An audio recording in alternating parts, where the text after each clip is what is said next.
So sometimes instead of letting the person try to figure that out on their own, give them that shit straight up front. So for example, if today's knowledge culture, right?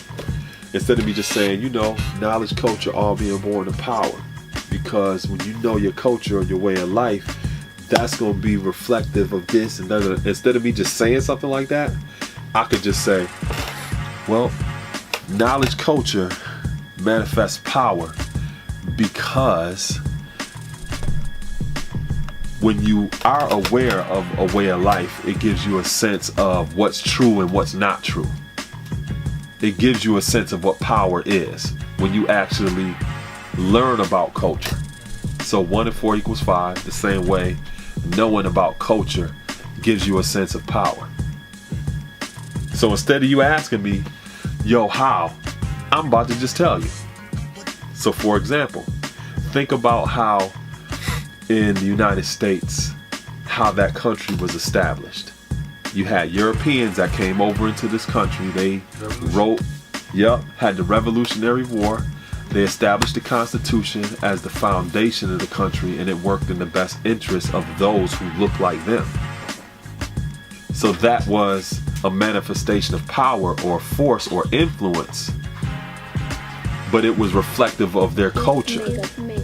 It was their culture. It wasn't the culture of indigenous people. It wasn't the culture of people that they brought over there as slaves. It was European culture that created the power structure of America.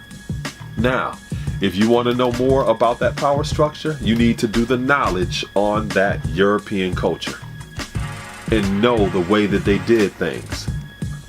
Does that make sense to you? Okay, look. You're saying that basically, like for example, the European, when they came, obviously in Europe it was fucked up. So they came to America with the same mentality. So then they were frustrated here in America for so long that they wanted to overthrow the people that they thought were away from them. Yeah. You know what I'm saying? Yeah. So, but what I'm saying is, imagine the number 1, 4, and 5. Yeah. Imagine that in your mind. Now imagine it as knowledge, culture, power, right? Because knowledge and culture equals power, right? Yeah.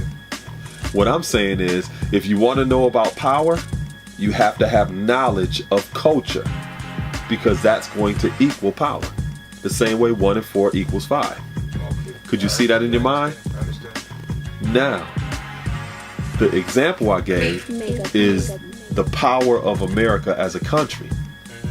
If you want to know how that country became powerful, you have to gain knowledge of those who set the culture that is an example of the power. So you have to get knowledge of the Europeans that came over there and establish that society. Then you will know how they came to power. So you see what I'm saying? Yeah. So well, it's just simple math, right? But sometimes people would just stay in the mathematics and just say knowledge, culture, all being born of power. My knowledge is, my knowledge, culture, and it manifests power, and that's the truth, and this, that, and the third. That's fine, but how? Exactly. How? How does your knowledge and your culture manifest power? Give me a personal example of what that is in your everyday life. Inf Mega did this.